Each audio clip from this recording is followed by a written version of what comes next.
आखिर अमेरिका ने, जो उनकी हेड ऑफ इंटेलिजेंस है तुलसी गबार्ड, जो भारतीय भी हैं और एक बहुत दमदार बहुत मजबूत महिला है, इन्होंने ये मान लिया फाइनली कि अमेरिका जो है वो दुनिया भर में रिजीम चेंज करना था। यानी दुनिया भर में जो तख्ता पलट होते थे, कभी इसको हटा दिया पीएम को, उसको बना दिया पीएम किसी भी देश में, और लोकतंत्र के नाम पे वो सारा खेल अमेरिका करता था और हमेशा से करता आया है अमेरिका। और उन्होंने कहा कि अब ये हम बंद करेंगे। वो सीआईए और इंटेलिजेंस चीफ है, उन्होंने कहा अब हम ये बंद करेंगे अगर हमारा राष्ट्रपति यानी प्रेसिडेंट ऑफ अमेरिका भी ये बोलता है कि आप ये करवाओ, हम तो भी नहीं करेंगे। ऐसा माना जाता है कि अमेरिका में दो चीजें पावरफुल है, एक वहां का प्रेसिडेंट जो ओपनली पावरफुल है, चीजें खुल के कहता है, करवाता है, और 70-80% वो चीजें होती भी है। दूसरी वहां की डीप स्टेट। आपने अक्सर ये वर्ड सुना होगा, डीप स्टेट। अभी जो मोदी पे हमला करवाने की जो स्टोरी थी वो भी डीप स्टेट द्वारा प्लांटेड थी। इसके बारे में बात की हमने, वीडियो बनाया पूरा, तो वो भी अमेरिका ने करवाया। यानी वहां पर डीप स्टेट भी काफी पावरफुल है और वो रिजीम चेंज करने के मामले में काफी उन्होंने काम किए हैं। उस डीप स्टेट में सीआईए आता है, एफबीआई आती है, उनके होम स्टेट की कुछ चीजें आती हैं, कुछ बिजनेसमैन आते हैं। आपको एक बंदा पता होगा, फेमस जेफ सोरोज, बिलियनर है और दुनिया के सबसे अमीर लोगों में से एक है। उस बंदे ने खुल के बोल रखा है कि मैं चाहता हूं कि मोदी जी की गवर्नमेंट हट जाए और मैंने इसके लिए पूरा $1 बिलियन रखा हुआ है।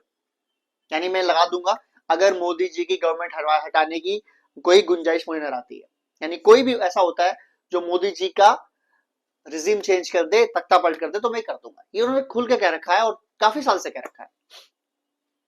तो वहां की सीआईए हेड तुलसी गबार्ड ने साफ बोल दिया कि हमने मोदी जी को हटाने की कोशिश की, यानी हमने, यानी हमारी डीप स्टेट वगैरह ने, और काफी साल से कर रहे हैं, लेकिन अब हम ये पॉलिसी बंद कर रहे हैं। हम किसी भी दुनिया के किसी भी देश में, चाहे वो लोकतांत्रिक हो चाहे अलोकतांत्रिक हो, हम वहां पर अब रिजीम चेंज नहीं करेंगे, बजाय उसके हम अपने देश पर फोकस करेंगे।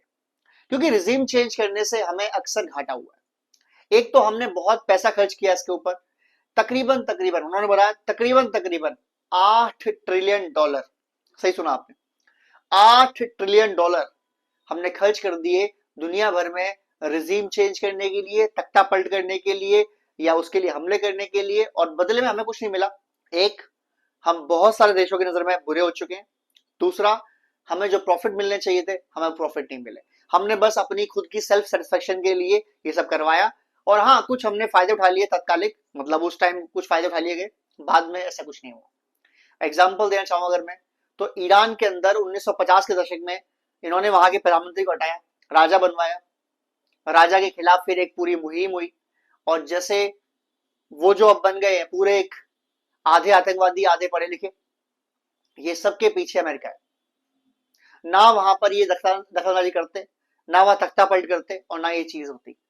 इनका मेन गेम क्या था? इनका मेन गेम था कि ईरान का जो ऑयल है, जो तेल है, उस पर कंट्रोल रहे यूएस का।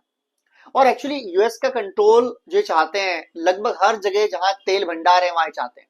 अभी जो रिसेंट कॉन्फ्लिक्ट चल रही है वो चल रही है नॉर्थ अमेरिका के अंदर, साउथ अमेरिका के अंदर। ये कोशिश कर रहे हैं वेनेजुएला के अंदर चेंज कराने की रिजीम। और उसने तो बोला खुल के, जो प्रेसिडेंट है डोनाल्ड ट्रंप, इस भाई ने तो बोल दिया खुल के कि मैं चाहता हूं कि जो मादुरो है, जो वेनेजुएला के प्रेसिडेंट हैं, इनको हटाया जाए, सीआईए को बोलूंगा कि इनको हटाया जाए।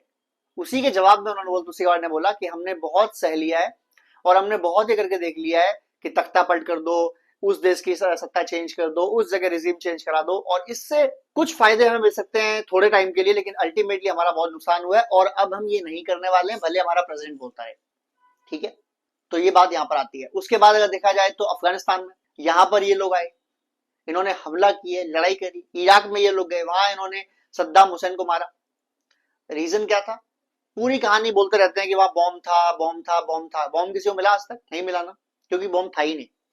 वो तो एक पूरा स्टोरी प्लान किया गया था इराक पर हमला करने के लिए। क्योंकि सद्दाम हुसैन ने दो बात बोली थी। पहला, हम डॉलर्स में ट्रेड नहीं करेंगे, जिससे क्या होता है, यूएस की बेइज्जती होती है, यूएस को वीकनेस मिलती है। यानी एक तो इंसल्ट हो गई कि छोटा देश को मना कर रहा है, और दूसरा, डॉलर के ना ट्रेड करने की वजह से डॉलर की वीकनेस आती है। दूसरी बात, सद्दाम हुसैन उनके खिलाफ बात करता था, वो रशिया से, चाइना से ज्यादा डीप था और उनसे ज्यादा चाहता था बिजनेस करना। हालांकि आज का रशिया और चाइना जब सद्दाम हुसैन पे इराक पे हमला हुआ था उस समय के रशिया और चाइना से वीक थे। अगर आज ऐसा होता तो शायद इराक पर हमला इतना अमेरिका नहीं कर पाता या उसको ज्यादा स्ट्रेन फील करना पड़ता। तो ये भी चीज चलती रही। उसके बाद अफगानिस्तान में आ गए ये लोग, 20 साल उन्होंने लोगों को मारा, चीजें करी, और उसके बाद भी उन्हें भागना पड़ा वहां पर तालिबान को सब कुछ देके। रीजन, आज वहां पर किसी भी अफगानी से पूछो, तालिबान छोड़ो आप, किसी नॉर्मल अफगानी से पूछो कि अमेरिका, तो वो थूक देगा इनके नाम पर, इतनी घृणा करते हैं वहां के लोग। ऑलमोस्ट सिमिलरिटी पाकिस्तान से आते हैं इनकी। हाँ, पाकिस्तान में इन्होंने करने की कोशिश क्यों नहीं करी, क्योंकि पाकिस्तान के जो नेता हैं और जो फौजी के जो लीडर हैं वो शुरुआत से, जब से पाकिस्तान बना तब से आज तक इनके तलवे चाटते हैं, तो इनको जरूरत ही नहीं करने की, जो वो बोलते हैं वो कर देते हैं। पाकिस्तान को जो यूएस बोले वो कर देता है। यूएस ने उनको फंडिंग भी करी अफगानिस्तान के अंदर वॉर ऑन टेरर के नाम पर, तकरीबन तकरीबन 30 से 60 बिलियन डॉलर हर साल दिए, जो अल्टीमेटली 400-500 बिलियन डॉलर बनता है। उसका इस्तेमाल पाकिस्तान ने किया। एक तो वहां के नेता और जो मिनिस्टर्स थे, जो फौज के अधिकारी थे, वो खा गए और अपनी फैमिली उन्होंने भेज दी आउट ऑफ पाकिस्तान, कोई यूरोप में, कोई अमेरिका में, कोई कनाडा में, लाइफ वहां बिताई गई। 20% हिस्सा वहां निपटा दिया। 20% इन्होंने खर्च किया टेररिज्म के ऊपर, टेररिस्ट बनाने के ऊपर, ताकि भारत में हमला करा सके, भारत को डिस्टेबल कर सके। उसके बाद जो बचा थोड़ा पैसा उन्होंने वहां पे खर्च किया अफगानिस्तान में, दिखाना भी है ना कि भाई जो पैसे लिए हमने अफगानिस्तान में खर्च करने वो हम कर भी रहे हैं, ये सब करते रहिए। तो अब अमेरिका को समझ आई फाइनली कि यार हमने जो कुछ भी आज तक किया है, चाइना में नो रिजीम चेंज किया, अब चाइना की गले की हड्डी बन गया, जिसको ये गले गले लेकर घूमते थे कि चाइना चाइना चाइना, उनको लगता था कि चाइना उनके कंट्रोल में रहेगा और रशिया को चेकमेट करता रहेगा, क्योंकि रशिया बगल में बॉर्डर लगता है उनका। मालूम ये पड़ा कि चाइना उनके लिए सबसे बड़ी थ्रेट है आज की डेट में। अब उनको रियलाइज हो रहा है कि यार जो दो थ्रेट सबसे बड़ी है हमारे पास वो क्या है। एक है इंडो पैसिफिक में जो चाइना है, वो दिक्कत दे रहा है, क्योंकि आसियान देश हो, इवन भारत भी हो, सबसे रिलेशन ठीक कर रहा है वो, और आसियान देशों ने तो खैर चाइना के साथ मिलके फ्री ट्रेड एग्रीमेंट साइन कर लिया है। यहाँ पे रहना अमेरिका को तो दिक्कत हो जाएगी। दूसरा, चाइना को कंट्रोल नहीं किया गया तो चाइना की आर्मी, एयरफोर्स, नेवी तीनों बड़ी हो जाएंगी अमेरिका से। हालांकि आज की डेट में साइज वाइज देखें तो चाइनीज जो नेवी है वो अमेरिका से बड़ी है, बट क्वालिटी वाइज देखें तो अमेरिका बहुत आगे है उससे भी। यानी अभी 20 साल के बाद China can take on everything. Air force भी बड़ा कर सकता है, नेवी ने ऑलरेडी बड़ी कर लिया, क्वालिटी वाइज अगर वो और इंप्रूव करेंगे, करते रहेंगे तो हो जाएगा 20 साल के अंदर। तब अमेरिका को दिक्कत आएगी। अभी एक और कंपटीशन मिल रहा है अमेरिका को, वो मिल रहा है भारत से। भारत बात नहीं मान रहा, ट्रेड डील साइन नहीं कर रहा, वो जो कह रहा है अमेरिका कह रहा है, हम कह रहे हैं नहीं जी नहीं कर रहे, जाओ क्या करोगे, हमारी टर्म्स कंडीशन ये है, अगर मैच करते हैं तो हम करेंगे वरना नहीं कर रहे। तो अमेरिका सोच रहा है यार हमारी कोई वैल्यू ही नहीं रही अब तो। चाइना हमसे इकोनॉमिकली भी कंपटीशन ले रहा है और काइनेटिकली यानी कि फोर्स वाइज भी ले रहा है। भारत हमसे इकोनॉमिकली टक्कर ले रहा है। तो क्यों ना एक काम किया जाए कि ये सब जो नौटंकी है जो हम करते रहते हैं दुनिया भर में, कि रिजीम चेंज कर दो, तख्ता पलट कर दो, वहां जाके घुस जाओ, वहां हमले कर दो, वहां मार दो, क्यों नहीं बंद किया जाए और पूरा फोकस किया जाए अपने ऊपर, जैसे भारत ने कर रखा है। भारत में जब से मोदी जी आए हैं वैदिक अर्थशास्त्र सुना है, उसके अंदर ये होता है कि भारत फर्स्ट, यानी पहले आपको भारत को ग्रोथ पे लाना है, डेवलपमेंट पे लाना है। और क्या करें इसके लिए, आप ये करें कि भारत की इंडस्ट्री बढ़ाएं, आप ये करें भारत को आत्मनिर्भर बनाएं, हथियारों में हो चाहे बिजनेस मैन्युफैक्चरिंग में हो, और उसके बाद अब दुनिया से कहीं टक्कर ले। अमेरिका को समझ में आया लेट। डोनाल्ड ट्रंप जो कर रहा है कि टैरिफ डील कर दी, फलाना का डील कर दिया, टैरिफ लगा दिया, वो रीजन बेसिकली है क्या, वो चाह रहा है कि अमेरिका के अंदर पैसा बहुत आए। और जो हद तक ठीक है यार, उसमें कोई बुराई नहीं है, हर देश का प्रेसिडेंट या हर देश का नागरिक चाहता है कि हमारा देश जो ज्यादा अमीर हो और अमीर बनना चाहिए, ये चीज है। पर प्रॉब्लम ये आती है कि अगर आप ये करते करते दूसरे देश को धमकाने लग जाते हैं, फिर दिक्कत है। ट्रंप क्या कह रहा है, ट्रंप कह रहा है कि अमेरिका जो है पावरफुल है, इसमें कोई शक नहीं है, नंबर 1 सुप्रीम पावर है आज की डेट में, तो क्यों ना उस पावर का इस्तेमाल किया जाए। अमेरिका की एक पावर और भी है, वो है डॉलर। एक पावर और भी है और वो है उनकी कंज्यूमर पावर। हर बंदा वहां पैसे वाला, हर बंदा वहां स्टॉक परचेस करता है, बिजनेस करता है। तो क्यों ना अगर हम इतनी परचेस कैपेबिलिटी रखते हैं तो क्यों ना हम परचेस कैपेबिलिटी को यूज करें। यानी अगर हमको माल बेचना है तो हमारे टर्म्स कंडीशन में बेचना पड़ेगा, ठीक है, कोई दिक्कत नहीं है, ये अमेरिका के हक है, कोई दिक्कत नहीं है इसमें। पर ये जो करते रहते हैं सीआई के थ्रू, जेफ सोरोस के थ्रू, डीप स्टेट के थ्रू, कि हर जगह रिजीम चेंज कर दी, कहीं आपने पॉलिटिशियन चेंज कर दिया। अब जो बांग्लादेश में रिसेंटली हुआ है, शेख हसीना जो वहां से निकली है और जो वहां पर वो गवार आदमी, क्या नाम है उसका, मोहम्मद यूनुस, ये आके जब से बैठा है, ये अमेरिका का बंदा तो है ही, अमेरिका की डीप स्टेट का बंदा ही है। अमेरिका ने फंडिंग करी है वहां से हसीना को निकालने के लिए। रीजन बिहाइंड इट, दो रीजन। पहला, शेख हसीना चाइना और भारत के कंट्रोल में थी, जो चाइना भारत बोलते थे वो मानती थी, खासकर भारत के। अमेरिका कह रहा है कि यार हमारे कंट्रोल में क्यों नहीं हो। दूसरा, अमेरिका ने मांगा था उनसे एक द्वीप टापू, किसके लिए, सैन्य अड्डा बनाने के लिए, वहां से मना कर दिया कि नहीं देंगे। उसके बाद अमेरिका ने प्लान किया कि इनको हटाया जाए, और फिर वो दंगे फसाद, वो सारा स्टूडेंट यूनियन का जो हंगामा किया। इनकी फंडिंग कहां से आती है, इनकी फंडिंग कहां से आती है, फंडिंग यूएस से आती है। और जैसे ही वो चले गए, आपको खबर में मिली गई होगी कि मोहम्मद यूनुस ने साइन कर दिया कि ठीक है वो द्वीप हम आपको दे रहे हैं 99 ईयर्स के लिए, आप ले लो, ठीक है ना। ये न्यूज सामने आ गई। अब वो दे दिया है कि उस पर बात चल रही है, पता नहीं, मुझे क्लियरिटी नहीं है इस बारे में अभी, लेकिन जहां तक बात है वो हाँ हो गई, डन हो गई है, ठीक है। ये रिसेंट का इनके कार्रवाई है अमेरिका की। अमेरिका के बारे में कहानी और भी है कि इन्होंने अटल बिहारी वाजपेयी सरकार गिरवाई थी। जब 13 महीने सरकार चली थी ना अटल बिहारी वाजपेयी की, कारगिल युद्ध के बाद, तो वो गिरवाई थी इन्होंने, अमेरिका ने, जैसे बहुत पैसा खर्च किया था डीप स्टेट ने। गिरवाई क्यों थी, एक पूरा फेक नैरेटिव गढ़ा गया था अटल बिहारी वाजपेयी के खिलाफ, और वो क्या था कि कारगिल में जो शहीद हुए हैं उन फौजियों के कॉफिन में पैसा खाया है अटल बिहारी वाजपेयी ने और उनकी पार्टी ने। ये फेक नैरेटिव चला के अमेरिका ने फंडिंग करी एनडीटीवी इंडिया को, जो उस टाइम एनडीटीवी थी, जो उस समय माउथ पीस था कांग्रेस का। आज के डेट में एनडीटीवी परचेस कर लिए अडानी ग्रुप ने, और अब वो ऐसा नहीं है कि माउथ पीस है, कुछ लोग तो से अब प्रो बीजेपी कहने लग गए हैं, बट वो दैट इज ओके। अब वो माउथ पीस तो नहीं है एटलीस्ट। तो उसने इतनी ज्यादा फेक न्यूज चलाई कि सरकार आखिर गिरी गई। हालांकि दोबारा भी अटल बिहारी वाजपेयी गवर्नमेंट में आए और वो जीत के फिर पूरा 5 साल राज किया। वो जो भी था, लेकिन वो प्लानिंग थी अमेरिका की। और यूएस की ये ऑलमोस्ट हर देश में संभावना करता रहता है, रशिया को छोड़ के, हालांकि उन्होंने तो उसको तुड़वा ही दिया, लेकिन बाकी जितने भी छोटे मोटे देश है सब में रिजीम चेंज करवाना, सब में या तो लोग उनके मन के होने चाहिए या फिर रिजीम चेंज कर दो, उनका सीधा सिद्धांत है। या तो जो वो कह रहे हैं वो माने आप, जो कह रहे हैं वो आप बिजनेस करें, जहां से कह रहे हैं वहां से बिजनेस करें। पहले भारत दबाव बना देते कि भारत जहां से वो कह रहे हैं वहां से ऑयल परचेस करें, यानी मिडिल ईस्ट से, बाकी जगह जाने देते थे।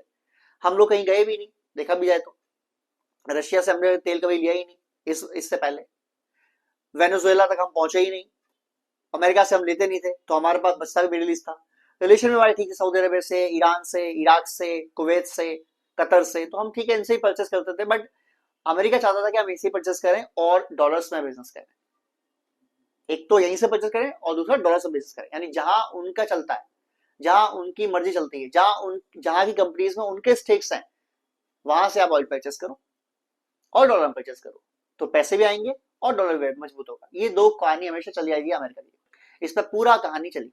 अब मोदी जी के खिलाफ साफ साफ साजिश की गई, 11 साल पूरी कोशिश की गई, और अब फाइनली जो सीआईए चीफ है तुलसी गबार्ड ने बोल दिया कि यार ऐसा है, अब ये नहीं होगा, क्योंकि मैं खुफिया एजेंसी की चीफ हूं और मैं ये चाहती नहीं हूं कि अब अमेरिका दूसरे देशों में जाके उनकी रिजीम चेंज करे और वहां के फैसले करवाने की कोशिश करे।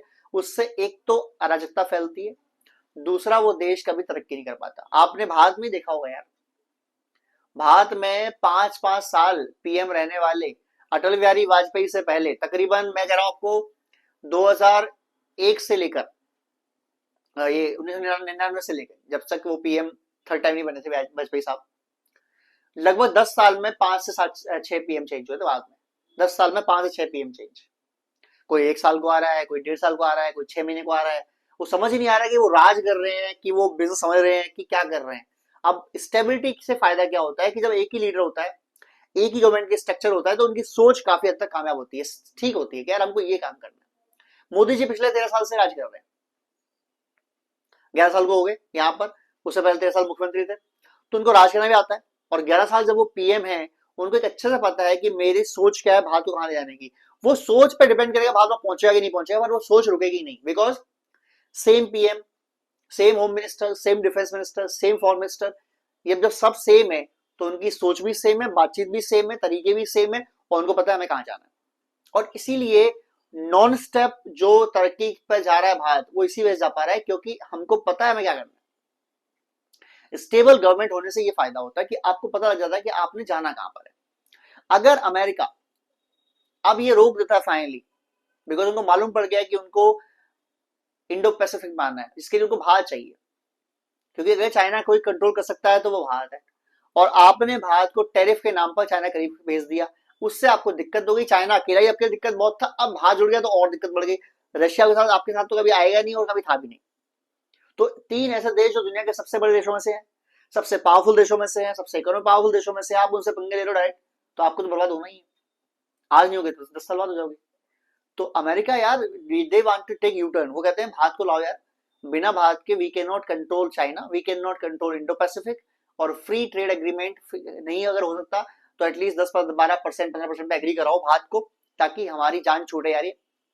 और मोदी जी फाइनली हमारे पक्ष में आ जाए, भारत फाइनली हमारे पक्ष में आ जाए, और ऐसा ना हो कि जब चाइना से हमारी वॉर हो, जो कि होनी है। देखो, दो वॉर होने हैं भविष्य में पक्के 100%। वो 5 साल बाद हो या 20 साल बाद हो या 50 साल बाद हो, पर वो होने जरूर है। एक वॉर उनमें से होना है चाइना और भारत का, अजीब लगे सुनने में, बट ये होना है। दूसरा वॉर जो उससे पहले हो सकता है वो है चाइना और अमेरिका का, और जगह होगी ताइवान या जगह होगा जापान। यहां से वॉर होती है चाइना और अमेरिका की, और ये अगले 10 साल से 20 साल में वॉर जोन बनेंगे ही बनेंगे। और उस वॉर के लिए अमेरिका चाहता है कि जब अमेरिका की चाइना से जंग हो, उस समय भारत हमारे साथ खड़ा हो।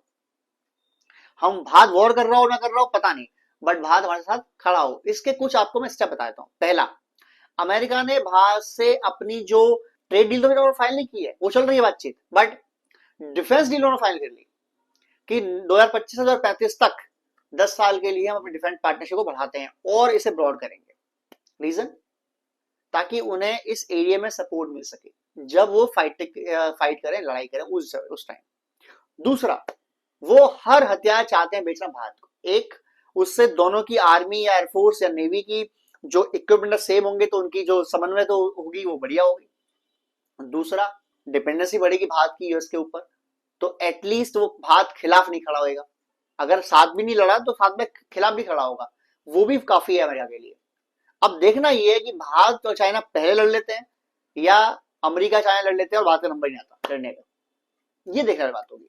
बट ये वॉर होने जरूर है। तो अगर अब ये देखना पड़ेगा कि ये Jeff Soros, deep state, US के ऐसे चाटुकार टाइप के लोग या हरामखोर टाइप के लोग, ये अपनी जो कार्यक्रम है दूसरे देशों में हस्तक्षेप करने के, उनमें स्टेट चेंज करने के, उनमें रिजीम चेंज करने की नौटंकी बंद होती है कि नहीं होती। इससे सबसे ज्यादा नुकसान उस देश का होता है। बांग्लादेश में जब से शेख हसीना जी गई है तब से अब तक स्टेबिलिटी आई नहीं, और आएगी भी नहीं, बिकॉज वो जो बंदा है वो अपने एंजॉय कर रहा है लाइफ, मोहम्मद यूनुस। बाकी लोग आधे लड़ रहे हैं आधे मर रहे हैं, जो हो रहा है वो उसे क्या फर्क पड़ रहा है, उसे कौन चुनाव लड़ना है, राइट? जीत के आया वो तो, उसको टेंशन होती है जीत के आता है या चुनाव लड़ना है, फिर 5 साल बाद 3 साल काम न करे तो 2 साल करना पड़ेगा, 4 न करे तो 1 साल करना पड़ेगा। ये तो चुनाव लड़ने वाला बंदा ही नहीं ना, ऐसे क्या फर्क पड़ रहा है, मरने दो सबको, मैं पीएम हूं, एंजॉय करूं लाइफ, राइट? साथ में सीखे, अगर मोदी हटाना चाहते हैं आप तो हटने वाले नहीं है जी। और अब तो अपने खैर ये कहानी बंदी कर दी और ओपनली बोल दिया एक गवर्नमेंट ने जो ऑलरेडी सत्ता में है इस टाइम, यूएस के उसके चीफ ने जो ऑलरेडी इस टाइम कंट्रोल में है, तो फिर इसकी बड़ी बात है। इसका मतलब हो सकता है उनकी जो है मेंटलिटी चेंज हो गई है, भगवान सुदबुद्धि दे दी है। वीडियो अच्छा लगा हो तो प्लीज लाइक करें, शेयर करें, सब्सक्राइब करें। जय हिंद, जय भारत।